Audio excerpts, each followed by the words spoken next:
परमेश्वर की महिमा के लिए आज ये दिन दिया, परमेश्वर को मैं तहे दिल से धन्यवाद देता हूँ। और सभी के लिए भी, क्योंकि सबके साथ मैं जुड़ पाया, इसलिए परमेश्वर को धन्यवाद कि परमेश्वर के लिए एक और गीत, उसकी महिमा के लिए, धन्यवाद के लिए, परमेश्वर की स्तुति के लिए ये गीत मैं गाना चाहूँगा। सामर्थ्यवान महावीर प्रभु, स्तुति और इज्जत के योग्य केवल तू। सामर्थ्यवान महावीर प्रभु, स्तुति और इज्जत के योग्य केवल तू। सामर्थ्यवान महावीर प्रभु, स्तुति और इज्जत के योग्य केवल तू। महिमामय ईश्वर, राजाओं का राजा, आदर और महिमा तेरी ही हो। महिमामय ईश्वर, राजाओं का राजा, आदर और महिमा तेरी ही हो। यीशु राजा जीवन दाता, यीशु राजा मेरा प्राण आधा, यीशु राजा तू सच्चा खुदा, गढ़ो चट्टान मेरा सर्वदा। सहेजादा तू सबदायक प्रभु, स्तुति और इज्जत के योग्य केवल तू। सहेजादा तू सबदायक प्रभु, स्तुति और इज्जत के योग्य केवल तू। स्वर्ग में विराजमान पिता का सबूत, जो आदर और महिमा तेरी ही हो। स्वर्ग में विराजमान पिता का सबूत, जो आदर और महिमा तेरी ही हो। यीशु राजा जीवन दाता, यीशु राजा मेरा प्राण आधा, यीशु राजा तू सच्चा खुदा, गढ़ो चट्टान मेरा सर्वदा। सर्वव्यापी तू, सब जानता प्रभु, स्तुति और इज्जत के योग्य केवल तू। सर्वव्यापी तू, सब जानता प्रभु, स्तुति और इज्जत के योग्य केवल तू। बनाया तू मंदिर, मुझे तू अपनाया, आदर और महिमा तेरी ही हो। बनाया तू मंदिर, मुझे तू अपनाया, आदर और महिमा तेरी ही हो। यीशु राजा जीवन दाता, यीशु राजा मेरा प्राण आधा, यीशु राजा तू सच्चा खुदा, गढ़ो चट्टान मेरा सर्वदा। स्थापित किया घर को तू प्रभु, स्तुति और इज्जत के योग्य केवल तू। स्थापित किया घर को तू प्रभु, स्तुति और इज्जत के योग्य केवल तू। आशीष तू देता, फलवंत है करता, आदर और महिमा तेरी ही हो। आशीष तू देता, फलवंत है करता, आदर और महिमा तेरी ही हो। यीशु राजा जीवन दाता, यीशु राजा मेरा प्राण आधार, यीशु राजा तू सच्चा खुदा, गढ़ो चट्टान मेरा सर्वदा।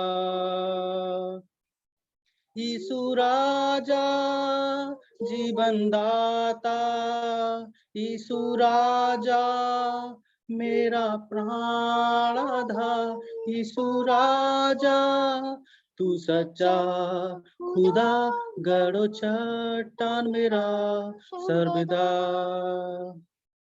सभी को जय मसीह की। Praise Lord. परमेश्वर की स्तुति और महिमा हो। सामर्थ्यवान और सर्वव्यापी हमारा परमेश्वर को इस शाम की वक्त हमारा जीवन के द्वारा महिमा और आदर उनको मिलते रहे। थैंक यू भैया, थैंक यू दीदी। और अभी समय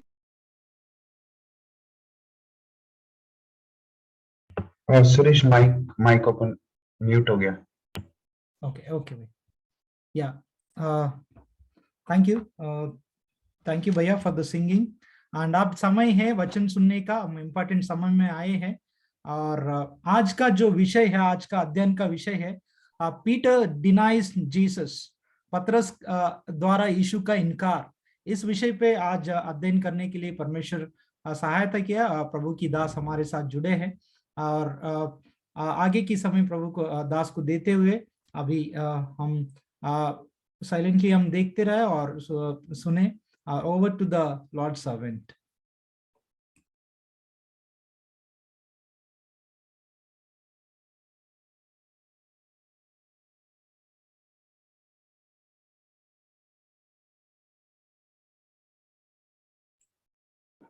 यस भैया, ओवर टू यू।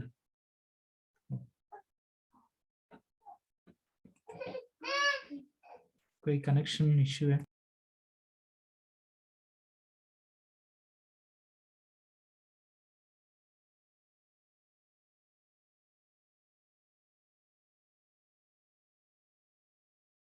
कृपया वेट करें, कोई कनेक्शन इश्यू है।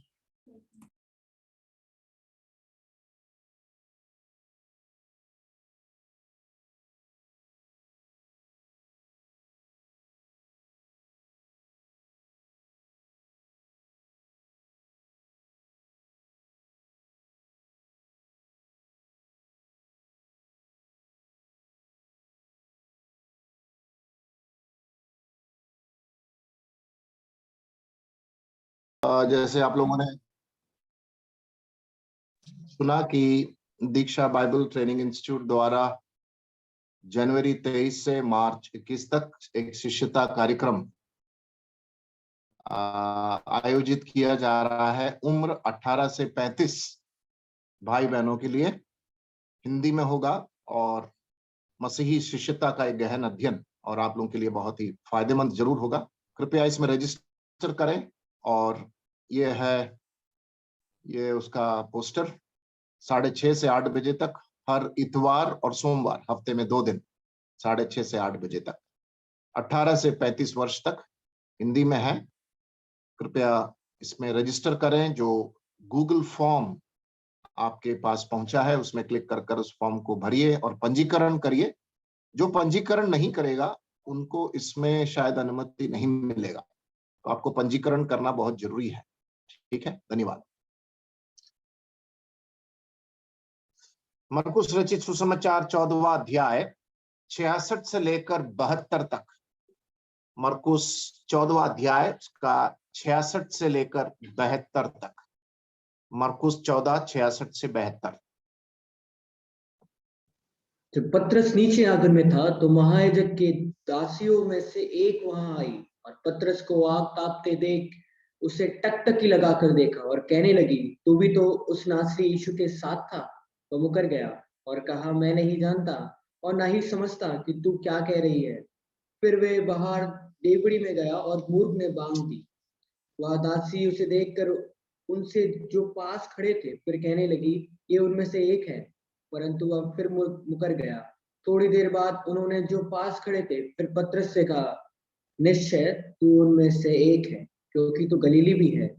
तब वह धिक्कारने और शपथ खाने लगा, मैं उस मनुष्य को जिसकी तुम चर्चा करते हो नहीं जानता।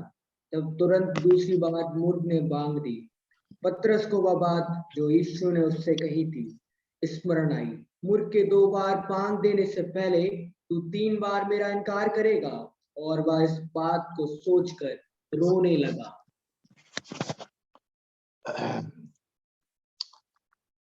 परमेश्वर के वचन के पढ़े जाने का परमेश्वर हमें आशीष दे। आज का जो विषय है बहुत गंभीर विषय है, और गंभीर इसलिए है क्योंकि ये हमारे से बहुत ज्यादा संबंध रखने वाला विषय है। ये घटना को हम मत्ती रचित सुसमाचार उसके 26 का 69 से 75 तक भी हम पढ़ते हैं, लूका 22 का 55 से लेकर 62 तक, और यूहन्ना 18 का 15 से 18 और 25 से 27। और सुसमाचारों के चारों लेखकों ने इस घटनाक्रम को उल्लेख किया है। विषय है पतरस के द्वारा यीशु मसीह का इनकार। पतरस के द्वारा यीशु मसीह का इनकार। शुरुआती संबोधन को सबसे पहले मैं बांधना चाहता हूं उस विषय पर जाने के पहले, क्योंकि इस विषय के साथ एक आध्यात्मिक संदर्भ है, एक थियोलॉजिकल कॉन्टेक्स्ट है, इसलिए बहुत जरूरी है कि हम उसके नींव पर जाना जरूरी है। प्रभु यीशु मसीह ने पतरस के द्वारा इस तिरस्कार किए जाने की भविष्यवाणी की थी। प्रभु यीशु मसीह ने इस घटना को पहले से ही उसकी भविष्यवाणी की थी। अब इसका थियोलॉजिकल कॉन्टेक्स्ट क्या है? पतरस ने यीशु मसीह को इनकार किया। इसमें एक आध्यात्मिक संदर्भ को समझना बहुत जरूरी है, तब हम इस बात को समझेंगे पतरस ने जो किया क्यों किया। ठीक है, हम लोग सब आरोप लगाने के लिए बहुत जल्दी आगे आ जाते हैं। हम कहते हैं कि पतरस 3.5 साल प्रभु के साथ उठा बैठा, खाया पिया, देखा किया, उसने करीबी से यीशु मसीह को जाना, प्रेरितों का नेता था। पतरस कैसे इनकार कर सकता है? हम लोग इस बात को कई बार बोले भी हैं। क्या उसका दिमाग सही था उस समय? और उसने यीशु मसीह को 1 नहीं 2 नहीं 3 बार इनकार किया। समझिएगा इस बात को, इसके पीछे एक आध्यात्मिक संदर्भ है, और वो संदर्भ है मनुष्य की भ्रष्टता, the depravity of man. Bible उत्पत्ति से लेकर जब हम पुराने नियम को और नए नियम को पढ़ते हैं, ये जो विषय है डेप्राविटी ऑफ मैन, इसको बहुत बखूबी जोरों से लेखकों ने लिखा है और प्रचार किया है। डेप्राविटी ऑफ मैन मतलब मनुष्य का स्वभाव भ्रष्ट है, मनुष्य के अंदर कोई अच्छाई नहीं है, मनुष्य पापी है, मनुष्य की सोच, उसके कर्म, उसका स्वभाव, उसका चरित्र, इस सब में एक भ्रष्टता का स्वभाव है। आइए उत्पत्ति का किताब 6वां अध्याय उसकी 5वीं आयत पढ़ेंगे। उत्पत्ति का किताब उसका 6वां अध्याय उसके 5वीं आयत हम पढ़ेंगे। उत्पत्ति का किताब उसका 6वां अध्याय उसके 5वीं आयत। नूह के समय यहोवा परमेश्वर ने क्या कहा मनुष्य के बारे में? वहां लिखा है, यहोवा ने देखा कि मनुष्यों की बुराई पृथ्वी पर बढ़ गई है और उनके मन के विचार में जो कुछ उत्पन्न होता है सो निरंतर बुरा ही होता है। उत्पत्ति के पहले अध्यायों में ही मनुष्य की भ्रष्टता, मनुष्य की पाप की अवस्था, उसका विचार कितना भ्रष्ट है, पाप से भरा हुआ है। यहाँ पर यहोवा परमेश्वर ने नूह के समय उस मनुष्य के स्वभाव को लिखकर, हम जानते हैं न्याय, दंड, प्रकोप, उस जल प्रलय के द्वारा परमेश्वर ने नाश किया। सदोम और अमोरा के ऊपर परमेश्वर ने अपने न्याय को क्यों प्रकट किया? कि मनुष्य की दुष्टता और पाप के स्वभाव इतना बढ़ गया। एक और वचन हम पढ़ेंगे, यिर्मयाह का किताब उसका 17वां अध्याय, यिर्मयाह का किताब उसका 17वां अध्याय 9वीं आयत। यिर्मयाह 17 और उसका 9, यिर्मयाह 17 का 9 हम पढ़ेंगे। मन तो सब वस्तुओं से अधिक धोखा देने वाला होता है, उसमें असाध्य रोग लगा है, उसका भेद कौन समझ सकता है? मन तो सब वस्तुओं से अधिक धोखा देने वाला होता है। ये मन बहुत चंचल, ये मन धोखा देने वाला मन है। मनुष्य का मन धोखेबाज है, उसमें असाध्य रोग लगा है, उसका भेद कौन समझ सकता है? यिर्मयाह ने बहुत ही अच्छे शब्दों से इस बहुत ही बुरे स्वभाव को मनुष्य का वर्णन किया। असाध्य रोग लगा हुआ है, तो मनुष्य के अंदर भलाई नहीं है। हम सबोपदेशक में सुलेमान ने क्या कहा उसको पढ़ेंगे। सबोपदेशक उसका 7 का 20, सबोपदेशक, Ecclesiastes 7:20, सबोपदेशक उसका 7वां अध्याय, Ecclesiastes chapter 7 and verse 20। निस्संदेह पृथ्वी पर कोई ऐसा धर्मी मनुष्य नहीं जो भलाई ही करे और जिससे पाप ना हुआ हो। बहुत ये वचन मुझे बहुत अच्छा लगता है मनुष्य की भ्रष्टता के संदर्भ में। सुलेमान ने बहुत अच्छे से लिखा है, लिखा है निस्संदेह, कोई शक की बात नहीं, पृथ्वी पर कोई ऐसा धर्मी मनुष्य नहीं जो भलाई ही करे, भलाई ही करे। थोड़ा बहुत भलाई करने वाले हो सकते हैं, लेकिन भलाई को ही करने वाले मनुष्य पृथ्वी पर नहीं है, और जिससे पाप ना हुआ हो। इस वाक्य को आप अंडरलाइन कर ले अपने भाई।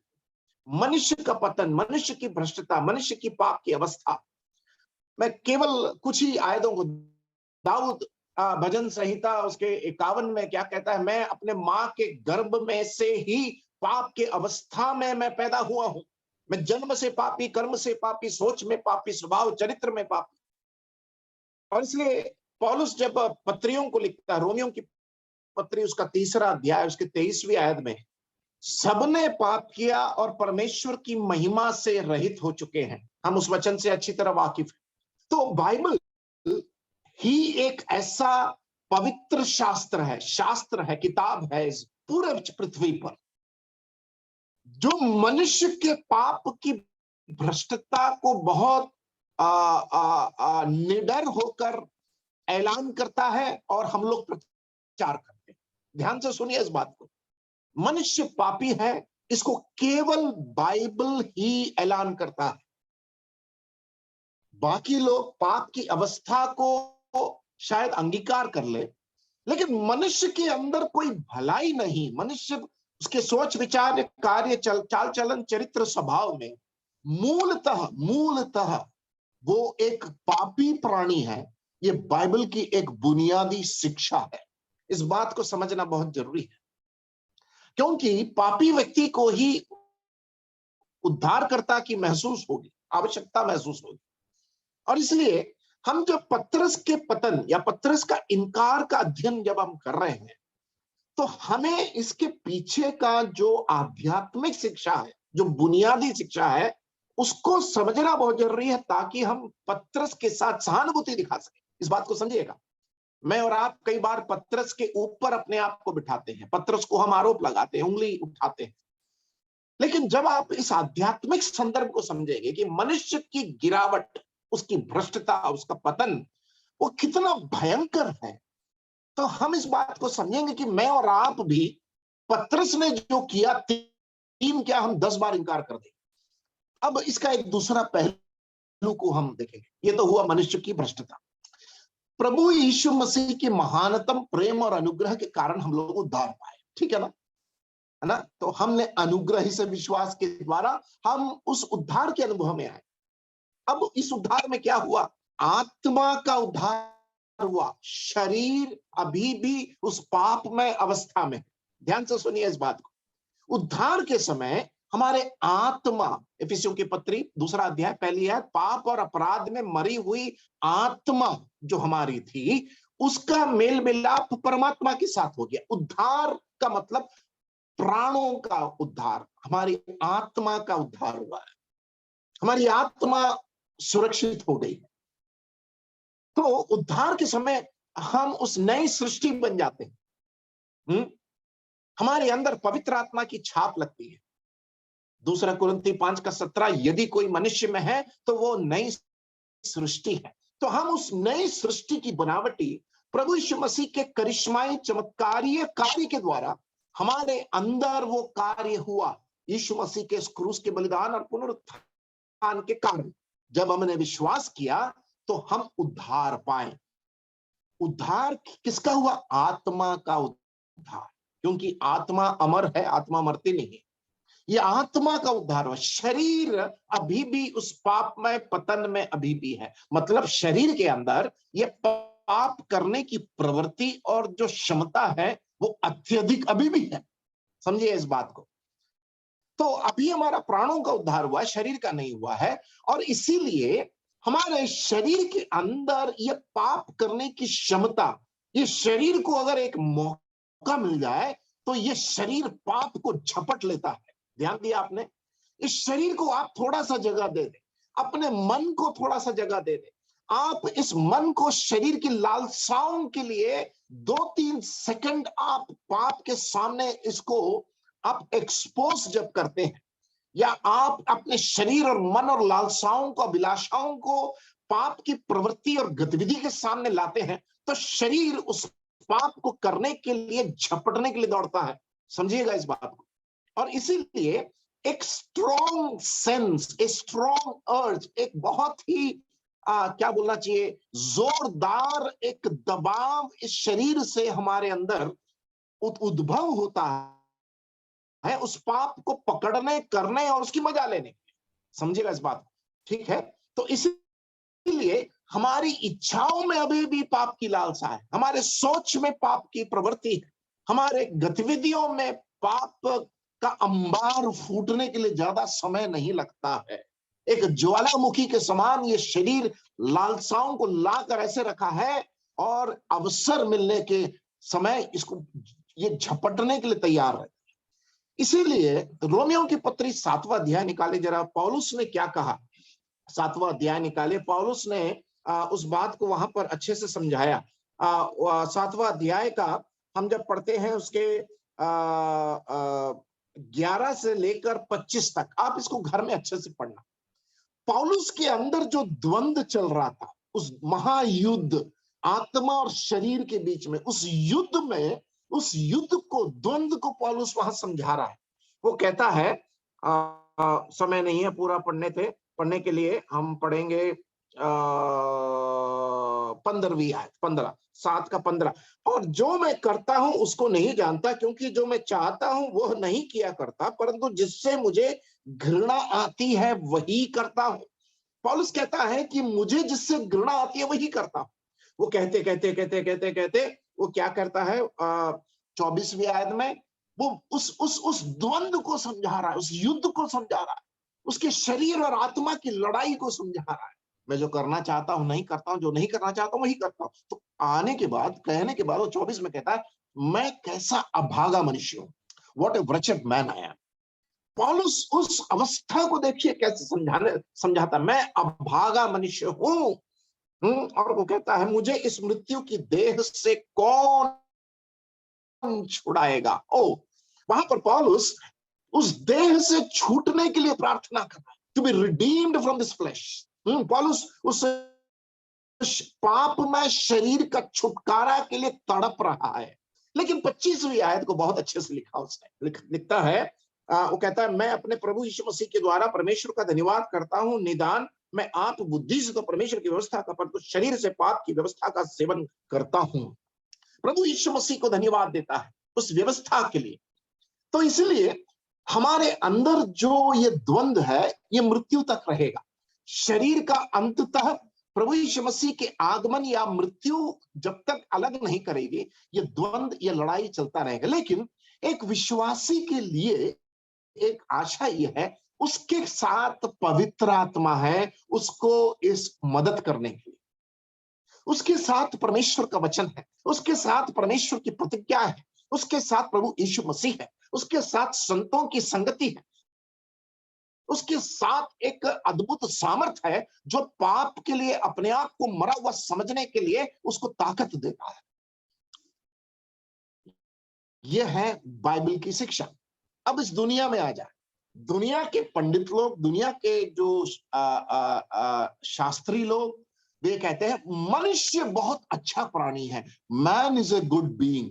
आप सोशियोलॉजी अगर पढ़ेंगे, मनुष्यवाद, मनुष्य शास्त्र, खासकर सोशियोलॉजी के जितने जो पंडित लोग हैं, वे लोग ये सिखाते हैं मनुष्य पापी नहीं है। और इन्हें ऐसा मत बोलिए, मनुष्य एक अच्छा प्राणी है, बहुत ही श्रेष्ठ है, अद्भुत है, और मनुष्य को केवल अपने अंदर झांक कर देखना है कि उसकी क्षमता कितनी है।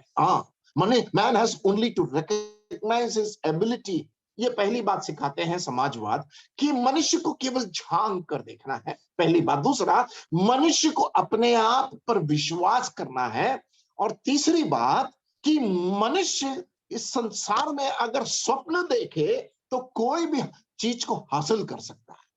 यह है दुनिया का सिद्धांत। अब हम तीसरा पहलू को देखेंगे, वो है शिक्षा, एजुकेशन। मनुष्य को यह शिक्षा ने क्या बना दिया? एजुकेशन जो है वो बुद्धि पर विश्वास करने के लिए सिखाता है। आप बुद्धि ज्ञान अर्ज करें, ज्ञान की प्राप्ति आपका बहुत बड़ा हथियार है। आपकी जो तर्क शक्ति, पहला बुद्धि, आपका ज्ञान, दूसरा आपका तर्क शक्ति और लॉजिक, तीसरा टेक्नोलॉजी। ये मनुष्य को ये ऐसा अंधा कर दिया है कि मनुष्य पापी है कर वो कभी भी महसूस होने के लिए शिक्षा अनुमति नहीं देता है।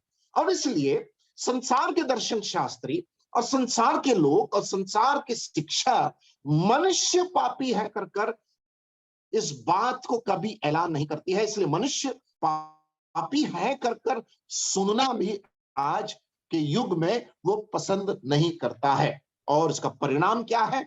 मनुष्य की सोच का ही वह मुजरिम है। Man is a victim of his own delusion. आज मनुष्य अपनी ही सोच का मुजरिम है, अपनी ही सोच का वो कातिल है, अपनी ही सोच का और बनाई हुई इस माया जाल का वो एक बहुत बड़ा मुजरिम है। और इसलिए मनुष्य इसमें से निकल नहीं पाता है, क्योंकि वो स्वप्न देखता है, लोग स्वप्न दिखाते हैं, वो अपने आप पर विश्वास करता है, और उस ज्ञान की प्राप्ति से जब उसे हासिल नहीं होता है, उसकी अपेक्षाएं, उसकी मनोकामनाएं, तो ये मनुष्य फिर पाप की प्रवृत्ति को ढूंढ निकालकर और अनेकों हथकंडों को अपनाकर अपने स्वप्न की पूर्ति, महत्वाकांक्षा को पूरी करने के लिए वो अलग अलग माध्यमों को ढूंढ निकालता है। उसमें पाप की गतिविधियां भी शामिल होती है। इसीलिए मैंने कहा, इसीलिए मनुष्य अपने ही आविष्कार का मुजरिम है। Man is a victim of his own discovery. अपने ही आविष्कार का मनुष्य मुजरिम है। प्रभु यीशु मसीह का धन्यवाद हो सुसमाचार के लिए, उस उद्धार के लिए, उस क्रूस के लिए और इस परमेश्वर का वचन के लिए, जो हम जैसे लोगों को वो प्रकाशन अंधकार से ज्योति में लाने के लिए और हमें नया सृष्टि बनाकर, हमें पाप की समझ और हमारे पतन और भ्रष्टता की समझ देकर आज हमें एकदम निस्सहाय मोड़ में खड़ा कर दिया है, जहां पर हम अपने आप पर नहीं, परमेश्वर पर भरोसा करने वाले विश्वासी बन पाए। अब हम इस विषय पर हम आते हैं। इस भूमिका को जब आप समझेंगे तो आप पत्रस के साथ सहानुभूति दिखाएंगे, नहीं तो मैं और आप पत्रस को आरोप लगाएंगे और कहेंगे कि पत्रस तू क्या कर दिया है। आइए हम शुरू करते हैं। 66वां आयत। जब पत्रस नीचे आंगन में था तो महायाजक की लौंडियों में से एक वहां आई और पत्रस को आग तापते देखकर उस पर टकटकी लगा देखा और कहने लगी, तू भी तो उस नासरी यीशु के साथ था। वह मुकर गया और कहा कि मैं तो नहीं जानता और नहीं समझता कि तू क्या कह रही है। फिर वो बाहर डेवड़ी में गया और मुर्गे ने बाग दी। 66 से लेकर 68 तक हम पत्रस के उस पाप को देखते हैं जब उसने अपने ही पर विश्वास किया। The sin of foolish self confidence. पत्रस का एक बहुत बड़ा पाप यहां पर हम देखते हैं कि वो अपने ही ताकत पर और अपनी ही समझ पर बहुत ज्यादा विश्वास कर बैठा। अपने सेल्फ कॉन्फिडेंस, अपने अहम पर, अपने विश्वास पर वो घमंडी हो गया था, जिसके कारण वो जो किया उसने किया। और ये पत्रस कौन था? यीशु मसीह के साथ करीबी रहा हुआ एक चेला, मछुआरे के उस धंधे को छोड़ा हुआ एक चेला, हर बात में एक कदम आगे रहने वाला चेला, शिष्यों का नेता, प्रतिनिधि, और मौका लगे तो कोई भी बात को कहने से ना डरने वाला चेला।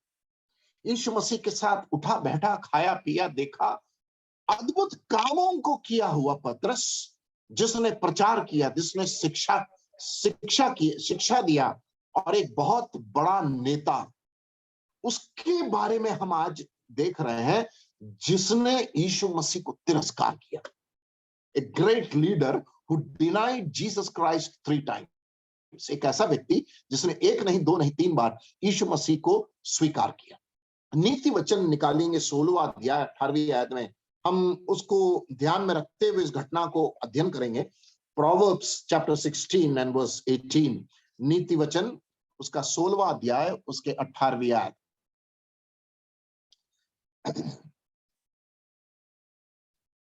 16वां अध्याय उसके 18वीं आयत हम यहां पर पढ़ते हैं, विनाश से पहले गर्व, प्राइड बिफोर डिस्ट्रक्शन। विनाश से पहले गर्व और ठोकर खाने से पहले घमंड होता है। अंडरलाइन कर लीजिए उसको। एक व्यक्ति का विनाश, उसका पतन, उसकी शुरुआत उसके घमंड से होती है। और हम जानते हैं कि शैतान का पतन और उसका गिरावट भी घमंड से हुआ। वो जो लूसीफर स्वर्ग में विराजमान था, उसको क्यों गिराया गया? वो परमेश्वर के तुल्य होकर अपने आप को समझने लगा और उस घमंड में चूर हो गया, धुर्त हो गया, और इसलिए उसका पतन हुआ, भ्रष्ट हो गया। विनाश से पहले गर्व। और आज भी मनुष्य का पतन उस घमंड से होता है। चाहे आप किसी भी मनुष्य का इतिहास को देख लिए जो बहुत ऊंचाई से नीचे गिरा है, वो गिरने के पहले वो घमंड में धुर्त रहता है। Pride comes before destruction. और पत्रस के लिए ये जो वाक्य है बहुत सटीक बैठता है। हमारे लिए भी ये वाक्य बहुत सटीक बैठता है।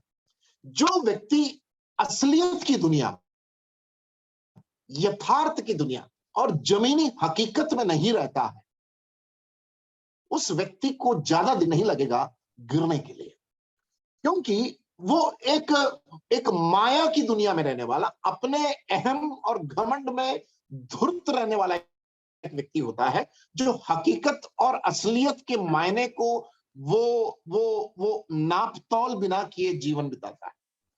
यहां पर पत्रस का जो स्वयं का घमंड ही उसका पतन का कारण था। उसका स्वयं बहुत अहम था। ध्यान रखें कि हम उसका 14वां अध्याय निकाले, हम उसका एक तुलनात्मक अध्ययन हम करेंगे। अभी मार्क चैप्टर 14 मैंने शुरुआत में कहा, प्रभु यीशु मसीह ने पत्रस के इस कार्य के बारे में भविष्यवाणी की थी। 14वां अध्याय उसकी 27वीं आयत, तब यीशु ने उनसे कहा, तुम सब ठोकर खाओगे। देखिए, तुम सब ठोकर खाओगे। अब हम पढ़ेंगे 14 का 50 पढ़िए, 14 का 50, 14 मार्क्स गॉस्पेल वर्स 50। इस पर सब चेले छोड़कर भाग गए। देखिए, इसको जोड़ जोड़ के पढ़िए। यीशु मसीह ने कहा तुम लोग सब ठोकर खाओगे। 50 में लिखा है चेले सब छोड़कर भाग गए। ठीक है, अब आ जाइए 27 में, कि मैं रखवाले को मारूंगा और भेड़ तितर बितर हो जाएंगी। ये जकरिया का किताब उसका 13 का 7 में से ये भविष्यवाणी है कि मैं रखवाले को मारूंगा, भेड़ तितर बितर हो जाएगी। जकरिया 13:7, जकरिया 13:7। परंतु मैं अपने जी उठने के बाद तुमसे पहले गलील को जाऊंगा। यूहन्ना 21। पुनरुत्थान के बाद यीशु मसीह गलील में पहुंचे। वहां पर 7 चेले थे जो वापस मछली के धंधे को करने के लिए चले गए थे। ठीक है, पत्रस ने उससे कहा, यदि सब ठोकर खाए तो खाए, पर मैं ठोकर नहीं खाऊंगा। देखिए, यहां पर पत्रस का गर्व, द प्राइड ऑफ पीटर। पत्रस का विनाश कहां पर हो रहा है? 66, 67 और 68। पत्रस वहां पर यीशु मसीह को तिरस्कार किया। लेकिन उस तिरस्कार करने के पहले पत्रस की बोली पर ध्यान दीजिए कि वो गर्व से, घमंड से चूर था। वो कहता है सब ठोकर खाए तो खाए, पर मैं ठोकर नहीं खाऊंगा। इसको बोलते हैं घमंड का बहुत अच्छा उदाहरण। वो कहता है, प्रभु जी, ये थोमा, ये तो सबसे पहले तेरे को धोखा देगा, ये बिना देखे विश्वास नहीं करता। ये मत्ती, ये तो पैसे के लिए आपको छोड़ देगा। ये अंद्रयास, इसको तू देख, ये तो बिल्कुल छोड़ देगा। बर्थलोमियो, ये यहूदा, ये तो थैली के पीछे जाने वाला है। प्रभु जी, ये लोग सब धोखेबाज है। मेरे को देख, मैं तेरे साथ रहूंगा। उसके नीचे क्या कहा उसने? यीशु ने उससे कहा, मैं तुझसे सच कहता हूं कि आज ही इसी रात को मुर्ग के 2 बाग देने से पहले तो 3 बार मुझसे मुकर जाएगा। यीशु मसीह ने भविष्यवाणी की। मन को जांचने परखने जानने वाला प्रभु यीशु मसीह पतरस के इनकार होने के पहले ही भविष्यवाणी कर, ठीक है, पर उसने और भी जोर देकर, 30वीं आयत देखो, और भी जोर देकर यीशु मसीह के ऊपर चढ़कर बात कर रहा है। बताओ आप इसको क्या बोलेंगे आप? यीशु मसीह बोल रहा है कि तू मुझे इनकार करेगा, उसको वहां पर रुक जाना था। प्रभु तूने क्या बोला, मैं तुझे इनकार करूंगा? तो ये तो सोचने का विषय है, मेरे को तो आप समझ जाना चाहिए। यीशु मसीह बोल रहा है, पतरस को सुन लेना था, संभल जाना था, अपने आप को ठीक करना था कि यीशु मसीह कुछ ऐसी बात बोल दी जो मैं कल्पना भी नहीं कर सकता कि मैं उसे इनकार करूंगा। उसको वहां पर अपने मुंह को बंद करना था, अपने दिमाग को चलाना था और सोचना था कि यीशु मसीह क्या बोल गए मेरे बारे में, वो भी सबके सामने, कि मैं उसे इनकार करूंगा। वो सुने बिना यीशु मसीह के ऊपर चढ़कर, यीशु मसीह की बात को काट कर, देखिए 30वें आयत में वो क्या कहता है, उसने और भी जोर देकर कहा, यदि मुझे तेरे साथ मरना भी पड़े तो भी तेरा इनकार नहीं करूंगा। इसी प्रकार सबने भी कहा। वहां पर देखिए, इसी प्रकार सबने भी कहा। क्यों कहा? क्योंकि पतरस इनका नेता था। पतरस की जय हो, हम तुम्हारे साथ है, आगे बढ़ो पतरस, हम पतरस की जय हो। ये लोग बोलकर पतरस जो बोला वही लोग भी बोले। लेकिन 50वें आयत में क्या लिखा है? सब छोड़कर भाग गए। थोड़ा देर पहले पतरस के साथ नारा लगाया, पतरस की जय हो नारा लगाने वाले शिष्य 50वें आयत में ये सब छोड़ के भाग गए। देखा आपने, ये शरीर क्या करता है, मन क्या करता है और आत्मा क्या करता है, बॉडी सोल एंड स्पिरिट। आप इसका विश्लेषण करिए। आपका मन और मेरा मन, हमारी आत्मा और हमारा शरीर, ये तीनों का जो मिश्रण से हम लोग जो बने हैं, जिसको हम मनुष्य बोलते हैं, इसकी गतिविधि को जरा देखिए। पतरस की आत्मा, पतरस का मन और पतरस का शरीर, ये तीनों को जब आप अध्ययन करेंगे तो एक विरोधाभास का एक पतरस को हम देखते हैं, ए पिक्चर ऑफ कॉन्ट्रडिक्शन, ठीक है, जो अन्य चेलों के अंदर भी देखते हैं, हमारे अंदर भी हम इस विरोधाभास को पाते हैं। इसीलिए प्रभु यीशु मसीह ने क्या कहा, 38वीं आयत को पढ़िए। प्रभु यीशु मसीह ने इसीलिए एक बात कही, 38, जागते और प्रार्थना करते रहो कि तुम परीक्षा में ना पड़ो। ओ यस, ये आत्मा, मन और शरीर के बीच का विरोधाभास के कारण प्रभु यीशु मसीह ने चेतावनी दिया, प्रार्थना करो कि तुम परीक्षा में ना पड़ो, क्योंकि यिर्मयाह ने क्या कहा, मन सबसे ज्यादा धोखेबाज है, शरीर भ्रष्ट है। अब उसके नीचे क्या लिखा है, अंडरलाइन करो, आत्मा तो तैयार है पर शरीर दुर्बल है। देखिए, प्रभु यीशु मसीह ने उसको बखूबी, बहुत ही क्या बोलना चाहिए, आध्यात्मिक या थियोलॉजिकल कॉन्टेक्स्ट में उसको समझाया। आत्मा तैयार है, शरीर दुर्बल है, मन तो भ्रष्ट है, धोखा देता है। तो यिर्मयाह कहता है मन धोखेबाज है, शरीर दुर्बल है, आत्मा तैयार है। आपने देखा, आत्मा, शरीर और ये मन, जिसका संगम या मिश्रण से हमारा पूरा व्यक्तित्व बना हुआ है, इसके बीच में एक विश्वासी इन तीनों की तुलना में अगर वो विरोधाभास में अपने जीवन को बिताएगा, वो कभी ना तो कभी पाप में पाप कर कर अपने मसीही जीवन की इस नैया को डुबा देगा, जैसे पतरस ने और अन्य शिष्यों ने डुबाया। ठीक है, अब हम आते हैं 66 और 68 में, 66 से लेकर 68 में। तो उसका गर्व, उसका घमंड उसके पतन के पहले आकर उसको इतना ध्रुत कर दिया, भर दिया कि पतरस को पता भी नहीं चला कि वो कब इस काम को कर गया। Very difficult. पतरस को पता भी नहीं चला कि उसके उस घमंड ने यीशु मसीह को एक नहीं, दो बार नहीं, 3 बार उसको इनकार कर दिया। अब देखिए, यहां पर एक लड़की का एक योगदान है। चलिए पढ़ते हैं। जब पतरस नीचे आंगन में था, ये आंगन किसका है? कैफा महायाजक का आंगन है। It is a courtyard of कैफा। अन्नास के पहले यूहन्ना 18वां अध्याय, जहां पर पहली बार यीशु मसीह की यहूदी पेशी हुई थी, और उसका दामाद था ये कैफा। ये कैफा का जो घर है, वहां पर ये सब कुछ हो रहा है। बृहस्पतिवार रात की घटना है। रात को 1 बजे से लेकर 3 बजे तक ये घटना हो रहा है। और इसी समय यीशु मसीह कैफा के उस जगह पर यीशु मसीह की पेशी चल रही है। ठीक है, शुक्रवार को दोपहर को 12 बजे यीशु मसीह को क्रूस पर चढ़ाया जा रहा है, और 3 बजे यीशु मसीह ने प्राण दिया, और सूर्य अस्त होने के पहले यीशु मसीह को दफनाया गया। अब ये बृहस्पतिवार रात को हो रहा है, ठीक है, और यीशु मसीह ने फसह का उस मेज को ऊपर के कमरे में चेलों के साथ वो मना रहे थे। 1 बजे से रात को 1 बजे से 3 बजे की 2 घंटे में पतरस ने 3 बार यीशु मसीह को इनकार किया और यीशु मसीह की साथ ही साथ उसी समय कैफा के वहां पर पेशी हो रही है। इस पूरे सीन को समझिए आप। यीशु मसीह की पेशी एक जगह हो रही है और पतरस वहां पर मौजूद है। अब हम देखेंगे यूहन्ना 18 अध्याय को निकालिए जरा। वहां पर एक लड़की के बारे में हम पढ़ते हैं। 18 का 15 से लेकर उसकी 18वीं आयत, 18 का 15, जॉन 18:15। शमौन पतरस और एक और चेला भी यीशु के पीछे हो लिए। उस कैफा के आंगन में शमौन के साथ एक और चेला घुस गया। कौन था बता सकते हैं आप? उसका नाम नहीं लिखा वहां पर। लिखा है क्या?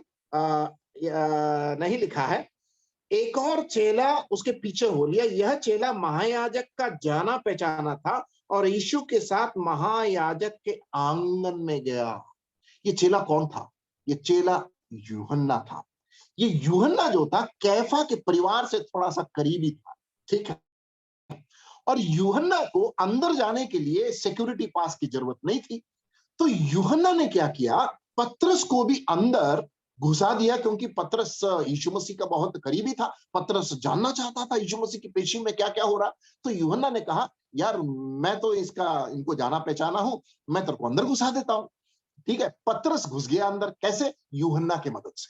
यूहन्ना कैफा महायाजक का करीबी आदमी, तो उसके पास तो सिक्योरिटी कार्ड की कोई जरूरत नहीं थी। पतरस तो घुस नहीं सकता। तो यूहन्ना ने क्या किया? तू मेरे साथ चल, मैं तेरे को अंदर घुसा दे, तेरे को देखना है क्या हो रहा है, मैं घुसा देता हूं। ठीक है। 16वीं आयत। परंतु पतरस द्वार पर खड़ा रहा। तब वह दूसरा चेला जो महायाजक का जाना पहचाना था, वो कौन था? यूहन्ना, बाहर निकला और द्वारपाल से कहकर, देखिए द्वारपाल से कहकर पतरस को भीतर ले आया। ठीक है। तो उस द्वारपाल से कहकर पतरस को अंदर ले आया। कौन? यूहन्ना। उस दासी ने जो द्वारपालीन थी, ध्यान से पढ़िए, यूहन्ना बहुत अच्छे से लिखा। वो दासी जो महायाजक के परिवार की थी, वो द्वारपालीन थी। She was a gatekeeper. वो द्वारपालीन थी। पतरस से कहा, क्या तू भी उस मनुष्य के चेलों में से है? पतरस घुस रहा है, डर डर के घुस रहा, और ये लड़की खड़ी हुई गेट में। और पतरस ने को ये लड़की ने देख ली और तुरंत उसने बोली, तू भी तो उस गलीली नासरी यीशु मसीह के साथ घूमता था ना, है? तू भी यहाँ पर आ गया। तो तुरंत पतरस के पैर ठंडे हो गए, उसकी हालत खराब हो गई, सब पकाने लगा। ठीक है। तो एक लड़की से, एक द्वारपालिकन से, एक दासी से पतरस जो कहा कि तेरे साथ मरना भी पड़े तो मैं जान दे दूंगा, वो पतरस यहां पर देखो घबराहट की लहरों से डर वो भर गया। एक लड़की से पतरस का विश्वास डगमगाने लगा। घबराहट की लहरों से, हमें गीत गाते हैं जंगली वृक्षों के दरमियान, है उसमें एक पंक्ति है, घबराहट की लहरों से डर डूबा दुखों के सागर में। पतरस उस घबराहट की लहरों से डर डूबा दुखों के सागर में। और ये लड़की काफी थी पतरस के विश्वास को हिलाने के लिए। देखिए, ये शरीर की भ्रष्टता की सीमा, the extent of the depravity of our flesh, a small girl was sufficient to shake the faith of Peter. आइए हम मरकुस में आ जाए, 14वां अध्याय। और ये जब घटना हो रही थी, तब क्या हुआ? शैतान के द्वारा ये परीक्षा पतरस के ऊपर आया। हम उसके बारे में लूका रचित सुसमाचार 22वें अध्याय में पढ़ते हैं।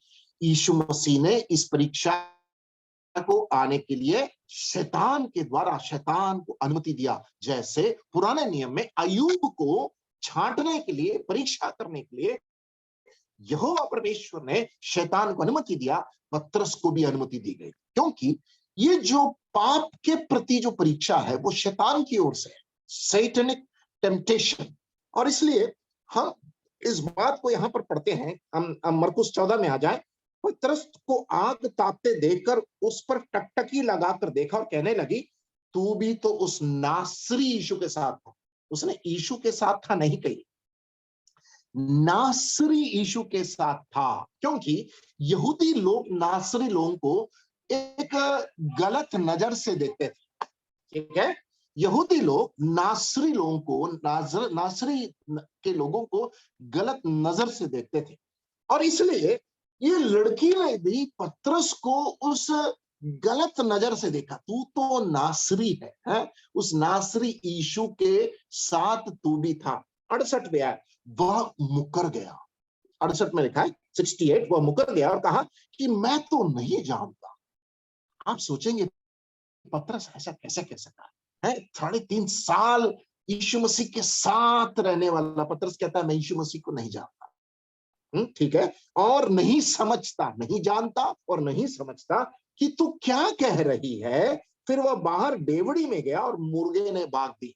पहला बाग मुर्गे ने बाग दी। और पतरस ने यीशु मसीह उस लड़की के सामने कहा कि मैं यीशु मसीह को नहीं जानता और तू जो कह रही है उसको मैं समझता हूं।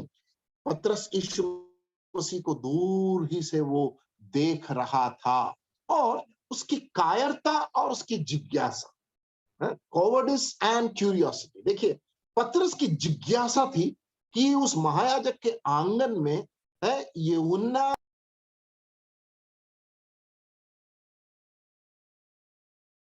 और उसकी जिज्ञासा थी यीशु मसीह के साथ क्या हो रहा है देखना चाहता था। मेरा मसीह, प्यारा मसीह को पकड़कर उसकी पेशी हो रही है, पतरस देखना चाहता है, लेकिन उसके अंदर एक डर है, कायर हो गया। एक कायर पतरस और एक जिज्ञासा रखने वाला पतरस, इस दोनों के बीच में पतरस एकदम पिस गया। उसकी कायरता और उस जिज्ञासा के अंदर पतरस पिस गया। जानना चाहता है, यीशु मसीह के पास जाना चाहता है, लेकिन इतना डर भी है कि ये छोटी लड़की से डर गया। बताओ, तो ऐसा एक पतरस को हम देखते हैं, डरा हुआ पतरस और जिज्ञासा रखने वाला पतरस। क्यों जिज्ञासा क्यों रखता है? क्योंकि वो सचमुच में एक विश्वासी था। डर क्यों रहा है? क्योंकि उसका शरीर की कमजोरी है। सचमुच में विश्वासी होने के कारण उसका विश्वास है यीशु मसीह, वो प्यार करता है उस मसीह से। डर क्यों गया? उसके शरीर की कमजोरी के कारण। तो ये कायरता और जिज्ञासा के बीच में जूझने वाले पतरस को हम देखते हैं, और मैं और आप भी इस पतरस के समान, हम भी उस कायरता में आज जी रहे हैं, लेकिन जिज्ञासा भी है। समाधान क्या है हम आगे देखेंगे। आइए हम आगे बढ़ते हैं। उसके 69 वर्स 69, वह लड़की उसे देखकर उनसे जो पास खड़े थे फिर कहने लगी यह उनमें से एक है। लड़की भी बहुत चालाक निकली, शातिर निकली। वहां पर काफी लोग खड़े हुए थे, उन लोगों ने उनसे कही ये आदमी जो है ना, ये उनमें से एक है जो यीशु मसीह के साथ घूमता था। तो सबके सामने पतरस का उसने खुलासा कर दी, और उसके बाद वो कैसे उसने खुलासा किया? देखिए, उसके 70वें आयत में वहां पर लिखा है, परंतु वह फिर मुकर गया और थोड़ी देर बाद उन्होंने जो पास खड़े थे फिर पतरस से कहा निश्चय तो उनमें से एक है, क्योंकि तू गलीली भी है। ओ, आप देख रहे हैं षड्यंत्र, किसी व्यक्ति को उसके जगह से, उसके नस्ल से कैसे बदनाम किया जाना है। पहले उसने क्या कहा? तू नासरी है ना। अब देखो दूसरी बार उसने क्या कहा? तू गलीली भी है। ये गलीली की पहचान कैसे हुई? क्योंकि गलीली लोगों का जो बोलने का उच्चारण है थोड़ा अलग से है। जैसे जो भोजपुरी बोलता है और जो ब्रिज भाषा बोलता है, जो ब्रिज बोलता है इधर आइयो, है ना, तो और भोजपुरी जो बोलता है वो उसकी बोली अलग होती है। तो भोजपुरी जो बोलता है और जो उत्तर प्रदेश में ब्रिज भाषा बोलता है, और बुंदेलखंडी जो झांसी के इलाके में बुंदेलखंडी जो होता है, ये तीनों के उच्चारण में फर्क। हिंदी जरूर होगा, लेकिन जो उच्चारण है उसमें बहुत फर्क होता है। तो उसी प्रकार पतरस के उच्चारण से लोग पकड़ लिए कि ये गलीली है। पहले उसने क्या कहा? तो नासरी है। दूसरा उन्होंने क्या कहा? गलीली है। देख रहे हैं कि उसके अंदर के जो कायरता की को सेंग मार मार कर उसको ऐसा डरपोक बना दिए कि ऐसा उसको भीगी बिल्ली बना दिए, जैसे मुर्गी के ऊपर एक गीला चादर अगर डाल दें। जानते हैं चोर जब मुर्गी को चोरी करता है, मुर्गा या मुर्गी को चोरी करता है, रात के समय तो चोर का षड्यंत्र क्या होता है, चोर कपड़े को ठंडे पानी में डुबो देता है, ठंडे पानी में डुबोकर जब मुर्गी के उस जाल के अंदर घुसता है तो मुर्गी के ऊपर उस ठंडे पानी से भिगोया हुआ उस कपड़े को डाल देता है, मुर्गा या मुर्गी चिल्लाना बंद कर देता है। पतरस उस प्रकार इस आरोप से, इस लड़की के इस दो आरोप से, नासरी और गलीली के उस आरोप से उसके अंदर जो ठेस पहुंचा, उसकी कायरता के ऊपर एक ऐसा ठंडा पानी गिर गया कि पतरस कुछ बोल नहीं पाया। उसका कहां गया उसका कॉन्फिडेंस? 14वें अध्याय में हमने उसका कॉन्फिडेंस पढ़ा था, तेरे लिए मरना भी पड़े मैं तो जान दे दूंगा। तो यीशु मसीह के पास जाने के लिए डर रहा था, यीशु मसीह के बगल में ही पेशी हो रही थी कैयाफा के सामने। ये पतरस तो एक लड़की से डर गया। ठीक है, अब देख रहे हैं तो इस प्रकार ये पतरस ने क्या किया, लड़की को झूठ बोला, और वो झूठ दूसरों के सामने प्रकट हुआ जो वहां पर खड़े थे। इतना ही नहीं, पतरस का देखो पतन। अब देखिए इसको पढ़ते हैं, क्या पढ़ते हैं उसके 71वें आयत 71, देखिए, तब वह धिक्कार देने और शपथ खाने लगा। उसके पतन का सीमा देखो, the extent of his corruption, extent of his forsakenness. एक बार धिक्कारा कहां पर? 68वें आयत में कहा कि मैं इसे नहीं जानता। दूसरा कहां पर मुकर गया? उसके 70वें आयत में कहता है परंतु वह फिर मुकर गया। ये दूसरा हो गया। तीसरा उसके 71 में, वह धिक्कार देने और शपथ खाने लगा। मत्ती, लूका और मत्ती में वो बार बार शपथ खाने लिखा हुआ है। He was swearing again and again. पतरस शपथ खाने लगा और क्या लिखा है कि मैं उस मनुष्य की जिसकी तुम चर्चा करते हो नहीं जानता। 1, 2, 3 भविष्यवाणी पूरी हो गई। पहला 68 में कहा मैं नहीं जानता उस लड़की से। दूसरा 70 में कहा फिर वो मुकर गया जब वो लोगों ने कहा कि तू गलीली है। पहले नासरी है कहा तो कहा नहीं है मैं नहीं जानता, तू गलीली है, मुकर गया। तीसरा यहां पर 71 में लिखा है शपथ खाकर मुकर गया। शपथ खाकर वह मुकर गया कि मैं उस मनुष्य की जिसकी तुम चर्चा करते हो नहीं जानता। और इस प्रकार यीशु मसीह की भविष्यवाणी पतरस के तिरस्कार किए जाने के संबंध में उसका पूरा होते हुए हम यहां पर देखते हैं। विश्वास हो रहा होगा या नहीं हो रहा होगा, पतरस ऐसे कर कैसे सकता है? कर सकता है क्योंकि हमारा शरीर जो है ना वो इतना गंदा, भ्रष्ट और क्या बोलना चाहिए, उसके अंदर ऐसी कोई भलाई नहीं कि वो कुछ अच्छा करे। इस कारण से पतरस ने जो किया वो किया क्योंकि उसके अंदर के शरीर की जो पतन की अवस्था में उसने उस विश्वास को ये शरीर ने दबोच लिया। Flash dominated his spirit. शरीर ने पतरस के आत्मा को ऐसा दबोच डाला और इस प्रकार उसने वो 3 धिक्कारने को शपथ खाकर किया। आपको पढ़कर बहुत ताजुब होगा। निकालेंगे यूहन्ना 13वां अध्याय, यूहन्ना 13वां अध्याय निकाले जरा, और 13वें अध्याय में उसका 21वीं आयत को पढ़े जरा। 13वां अध्याय उसका 21वीं आयत। यह बातें कहकर यीशु आत्मा में व्याकुल हुआ और यह गवाही दी कि मैं तुमसे सच सच कहता हूं कि तुम में से एक मुझे पकड़वाएगा। अब आप पढ़िए 14 का 1, क्या लिखा है? तुम्हारा मन व्याकुल ना हो। अरे जो कह रहा है कि तुम्हारा मन व्याकुल ना हो, 13वें अध्याय में खुद व्याकुल है। अरे ये कैसे हो गया? व्याकुल मसीह कह रहा है शिष्यों को कि व्याकुल मत हो। आपको एक विरोधाभास लगेगा। यीशु मसीह खुद व्याकुल 14 के 1 में कह रहा है शिष्यों को तुम लोग व्याकुल मत हो। अब सवाल यह है कि 13वें अध्याय में यीशु मसीह व्याकुल क्यों थे? 2 कारण थे। एक, पहला यहूदा इस्करियोती जो उसको पकड़वाने वाला था, he was anxious because of the traitor। दूसरा, यीशु मसीह व्याकुल क्यों था? उसका 38वीं आयत पतरस के द्वारा तिरस्कार किए जाने के कारण व्याकुल था। देखिए, यीशु मसीह ने चेलों के पैर को धोया, उसके बाद यीशु मसीह व्याकुल हुआ यहूदा इस्करियोती के कारण और पतरस के कारण। व्याकुल मसीह, और इस व्याकुल मसीह को सांत्वना देने के लिए कोई नहीं, व्याकुल मसीह को समझने वाला कोई नहीं, व्याकुल मसीह के दर्द को देखने वाला कोई नहीं। वो मसीह 14:1 में कहता है, तुम्हारा मन व्याकुल ना हो। क्यों? क्योंकि ये चेलों के अंदर ऐसी कोई क्षमता नहीं थी उनके व्याकुलता को दूर करे। उनकी व्याकुलता क्या थी? यीशु मसीह छोड़ के जा रहे हैं, उनका पुनरुत्थान होने वाला है, स्वर्गारोहण होने वाला है, हम तो अब बिखर जाएंगे, इसलिए उनका मन व्याकुल था।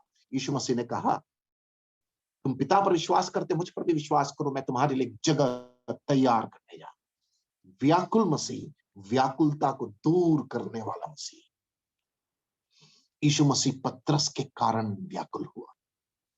प्यारों, एक सवाल है यहां पर, मेरे और आपके पाप के कारण या यीशु मसीह को प्रत्यक्ष या अप्रत्यक्ष रूप में धिक्कारने के कारण, तिरस्कार करने के कारण, क्या मैं और आपने यीशु मसीह को व्याकुल नहीं किया? किया है, मैंने किया। प्रत्यक्ष डायरेक्टली, अप्रत्यक्ष इनडायरेक्टली यीशु मसीह को तिरस्कार किए जाने के द्वारा, जैसे यहूदा और पतरस ने यीशु मसीह को व्याकुल किया, हमने भी कई बार यीशु मसीह को व्याकुल किया। लेकिन फिर भी यीशु मसीह बार बार आकर हमसे कहता है, ये पतरस, इसलिए पहला पतरस 5:7 में क्या लिखा है, तुम्हारी सारी व्याकुलता उस पर डाल दो, उसको तुम्हारा ख्याल है।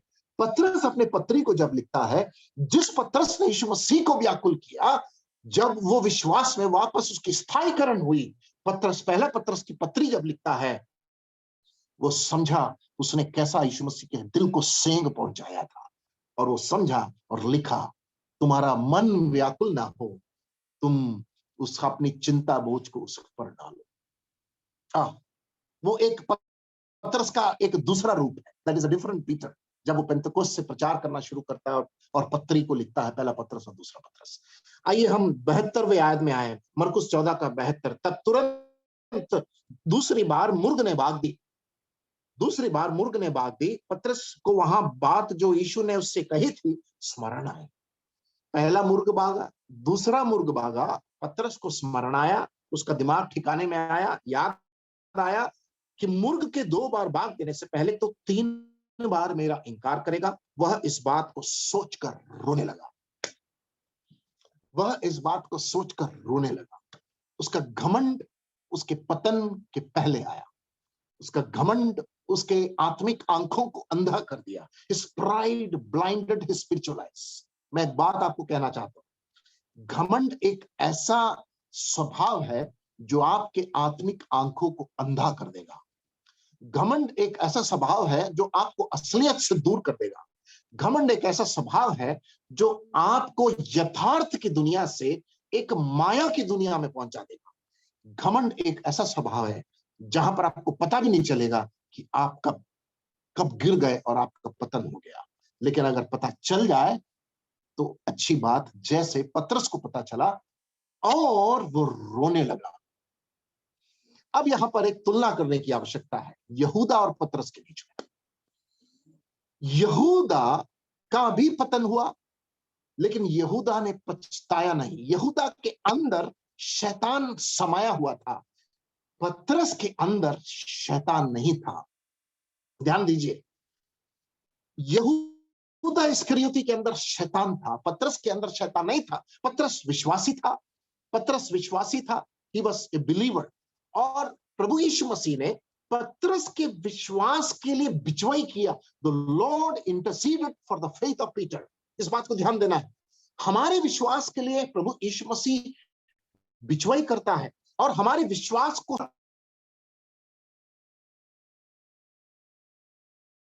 पहला पतरस उसका पहला अध्याय निकलेंगे, पहला पतरस उसका पहला अध्याय, पहला पतरस उसका पहला अध्याय, उसके 4थी आयत है शायद।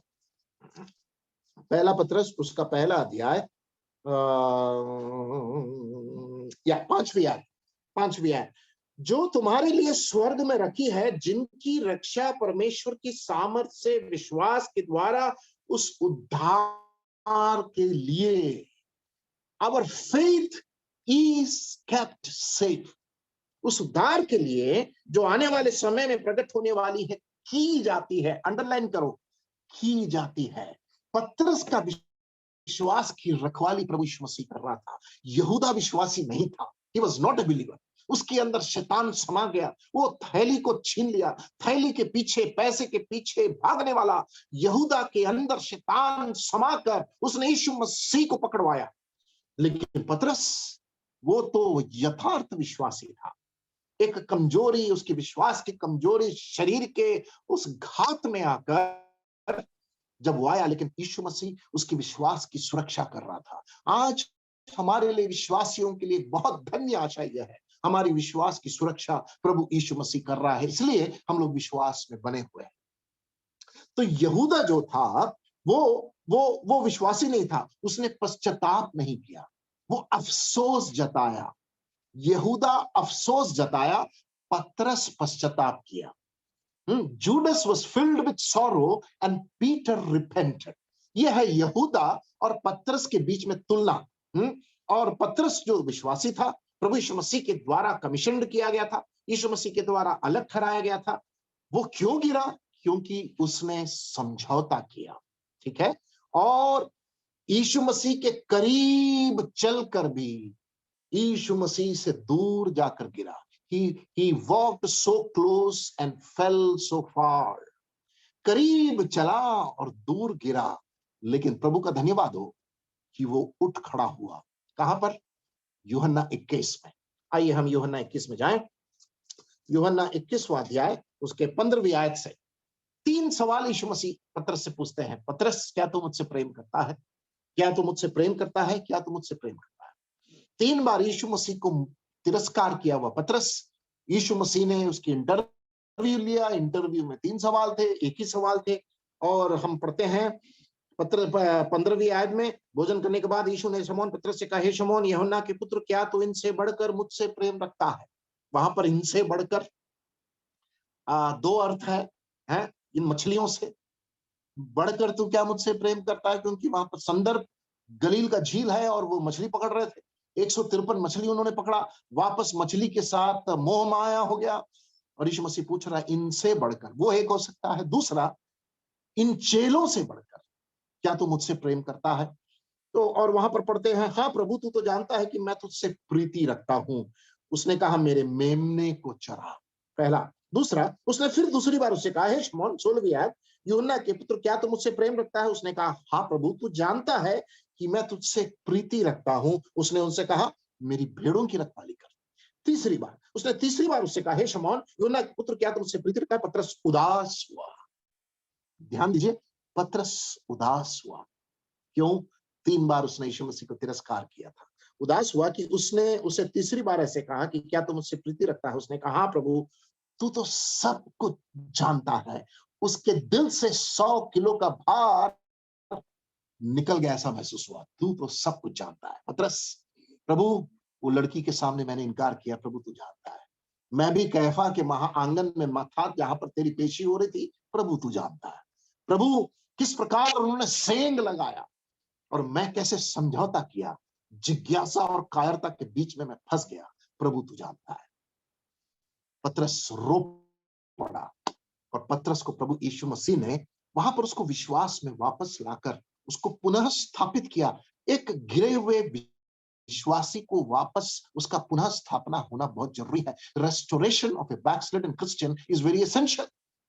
हर व्यक्ति गिर सकता है, हम पाप कर सकते हैं, लेकिन किसी को भी हम उठाकर फेंक नहीं सकते, क्योंकि वो व्यक्ति भी यीशु मसीह के लहू से खरीदा हुआ व्यक्ति है, जिस लहू से मैं और आप भी खरीदे गए हैं। और बाइबल के अंदर वापस विश्वासियों को उनके उस अवस्था से पुनः स्थापित करने के विषय में बहुत बड़ी शिक्षा दी गई है। और पतरस उसका बहुत अच्छा उदाहरण है। जब यीशु मसीह उसको वापस पुनः स्थापित कर रहे हैं, तो कौन उसको रोक सकता था? परिणाम, प्रेरितों का काम, अगला किताब यूहन्ना के बाद पेंतुकोस के दिन यही पतरस धमाकेदार प्रचार करता है और वहां पर कहता है, हे इजरायलियों कान खोल के सुन लो। यहूदी लोग सुन रहे थे, 3,000 लोग विश्वास किए। ये है यीशु मसीह के हाथ और उसके दामन का सामर्थ्य, जहां पर यीशु मसीह आकर हमें वापस हमारे उस समझौते की अवस्था से, शरीर की कमजोरी की अवस्था से, हमारे उस कायरता और जिज्ञासा के उस द्वंद के बीच में से हमें वापस उस विश्वास के उस तख्ते पर खड़ा कर देता है, जहां से फिर से हम इस्तेमाल होने लगते हैं, जैसे पतरस को प्रभु यीशु मसीह ने इस्तेमाल किया। इसका प्रैक्टिकल एप्लीकेशन मैं कहकर अब समाप्त करूंगा। 6 प्रैक्टिकल एप्लीकेशन है। पहला, घमंड बहुत खतरनाक है। हम पढ़ते हैं याकूब की पत्री में, मैं समय नहीं है मेरे पास। घमंड से बचे, आपको पता भी नहीं चलेगा कि कब घमंड आपके अंदर घुस जाएगा। पुराने नियम में एक छोटी भविष्यवाणी का किताब है, उबदाया का किताब, जहां पर एदोम के घमंड के बारे में, एसाव वंशावली एदोम के घमंड के बारे में उबदाया में एक ही अध्याय है। आप उसको पढ़िएगा कि परमेश्वर कैसे घमंड से नफरत करता है, उस किताब को पढ़िएगा। और याकूब की पत्री में वो दीन और नम्रों से प्रेम करता है और उनको ऊपर उठाता है। और हमने देखा कि घमंड क्या कर सकता है। दूसरी बात, यीशु मसीह को अंगीकार करने के लिए हिम्मत चाहिए। We need courage to confess about Christ। आज के इस शताब्द के इस दौर में यीशु मसीह के बारे में अंगीकार करना प्रत्यक्ष और अप्रत्यक्ष तरीके से हमें बहुत हियाव चाहिए। इसलिए प्रभु यीशु मसीह ने क्या कहा? स्वर्गारोहण के पहले, प्रेरितों के काम उसका पहला अध्याय उसकी 8वीं आयत, उन समयों या कालों जब पवित्र आत्मा तुम पर आएगा तब तुम सामर्थ पाओगे और यरूशलेम और सारे यहूदिया और सामरिया में और पृथ्वी के छोर छोर तक मेरे गवाह ठहरोगे। हमें आज इस पवित्र आत्मा की सामर्थ चाहिए यीशु मसीह के बारे में अंगीकार करने के लिए, ऐलान करने के लिए। दूसरी बात, तीसरी बात, हम कितने भी परिपक्व होकर मसीह जीवन में जीवन बिता लें, हम बड़े बाइबल शिक्षक हो सकते हैं, संगीतकार हो सकते हैं, प्रचारक हो सकते हैं, सेवक हो सकते हैं, प्राचीन हो सकते हैं, विश्वासी हो सकते हैं, ध्यान रखें, गिरने के लिए ज्यादा समय नहीं लगता है। गिरने के लिए ज्यादा समय नहीं लगता है। और ये परीक्षा जो है, हम जितना सोच रहे हैं कि वो बहुत दूर है, नहीं, ये परीक्षा बहुत ही करीब है। शैतान वो फाड़ खाने वाले सिंह के समान गरज रहा है, घूम रहा है कि किसको फाड़ खाए। हम सोचते हैं कि हमारे आसपास ये शैतान भटक नहीं रहा है, बहुत ही करीब है वो, और हमारे सोचने से पहले हम शायद गिर पड़ेंगे। अगर हम ऐसा सोचते हैं कि हम कभी नहीं गिरेंगे, शैतान सुनने के लिए बैठा है, हमें गिराने के लिए, और हमें बहुत करीब, और उसका षड्यंत्र बहुत क्रमबद्ध है, सिस्टमैटिक है उसका तरीका, और उसने किस प्रकार कई लोगों को गिराया, इस बात को सतर्क रहें। और इसलिए बहुत ही दीन नम्र होकर प्रभु से प्रार्थना करते रहे, हे प्रभु, मेरे विश्वास की रखवाली तू कर रहा है, मैं कभी भी गिरने ना पाऊं। अगला, यीशु मसीह की आंखें पतरस के ऊपर थी। यूहन्ना रचित सुसमाचार 18वें अध्याय में लिखा है, the I of Jesus was on him. एक अलग प्रकार के नजर से यीशु मसीह ने पतरस को देखा था, जो मरकुस में नहीं लिखा है। Jesus looked at Peter. Yeshu Masih Kaifa के महायाजक के आंगन से वहां से निकल रहा था, तो पतरस के साथ ये सब घटना हो रही थी। मैं ऐसा अनुमान कर रहा हूं, यीशु मसीह वहां से अपनी पेशी के बाद निकल रहा था, तो पतरस वहां पर ऐसे द्वंद में फंसा होता, यीशु मसीह ने पतरस को देखा। पतरस के उस गिरे हुए अवस्था में भी यीशु मसीह की नजर पड़ी। प्यारो, हमारे ऊपर भी यीशु मसीह की नजर हमेशा पड़ी रहती है, और यीशु मसीह हमें उठाना चाहता है, हमें सहायता करना चाहता है, हमारे विश्वास के लिए पक्षपात करता है। आइए हम आज उस यीशु मसीह से, जिसकी नजर हमारे ऊपर पड़ी है, लूका रचित 17 अध्याय में जिस प्रकार शिष्यों ने कहा, हे प्रभु, हमारे विश्वास को बढ़ा दे। लूका रचित सुसमाचार जिस प्रकार शिष्यों ने कहा कि हे प्रभु, यीशु मसीह हमारे उस विश्वास को बढ़ा दे। आइए हम पढ़े लूका 17 का 5। लूक 17:5 क्या लिखा है? तब प्रेरितों ने प्रभु से कहा, हमारा विश्वास बढ़ा। Increase our faith Lord, increase our faith. आज की प्रार्थना हमारी यही होनी चाहिए, प्रभु, मैं कभी भी गिर सकता हूं, कभी भी पाप कर सकता हूं। हो सकता है कि पतरस से भी ज्यादा मैं गंदा इंसान हूं, 3 क्या मैं 6 बार इनकार कर सकता हूं, हो सकता है। लेकिन प्रभु, मुझे संभाल, मेरे विश्वास को बढ़ा। मरकुस 9 में एक आदमी आया था जो अपने पुत्र को उस अशुद्ध आत्मा से पीड़ित होकर चेलों के पास लेकर आया। उसने कहा कि यीशु मसीह से तेरे चेले मेरे बेटे को ठीक नहीं कर पाया। यीशु मसीह ने उसके बेटे को ठीक किया। वो आदमी ने, उस पिता ने क्या कहा मालूम है? यहां पर चेलों ने कहा अविश्वास को विश्वास को बढ़ा दे। वो बेटे के बाप ने मरकुस 9 में क्या कहा? हे प्रभु, मेरा अविश्वास का इंतजाम कर। देख रहे हैं आप, चेलों ने कहा विश्वास को बढ़ा दे। वो चंगाई प्राप्त किया हुआ बेटे के बाप ने कहा यीशु मसीह से, मैं विश्वास करता हूं कि मेरा बेटा ठीक हो जाएगा, लेकिन उसके बाद एक और बात कहा उसने, है मेरे अविश्वास का इंतजाम भी कर। कभी आपने ऐसा प्रार्थना किया है? निकाले उसको। मरकुस 9वां अध्याय, मरकुस 9वां अध्याय, 9वां अध्याय, उसके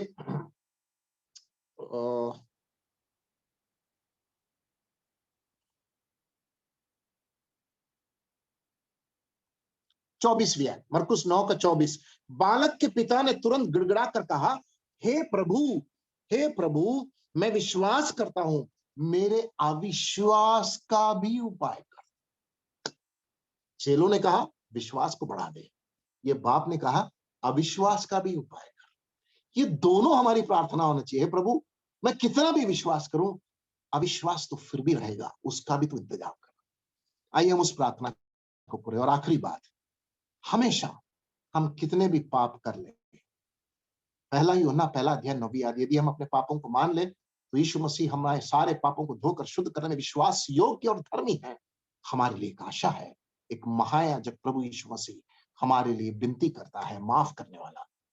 there is hope for restoration. वापस हमें लौटने के लिए एक आशा है। यीशु मसीह फिर से हमारे हाथ को थामेगा और उठाएगा, जैसे पतरस को उसने किया।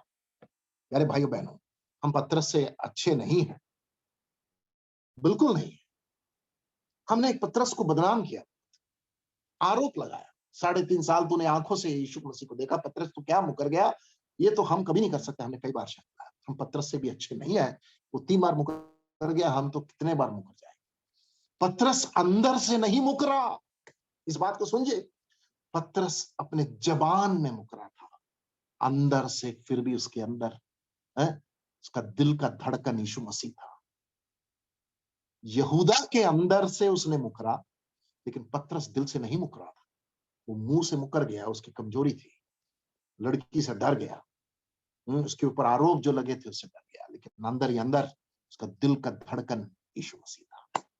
यस, इसीलिए वो वापस, यीशु मसीह उसको वापस खड़ा किया। परमेश्वर इन वचनों के द्वारा हमारा अवलोकन करने के लिए, जांचने के लिए, परखने के लिए कि हम विश्वास में आज कहां पर हैं।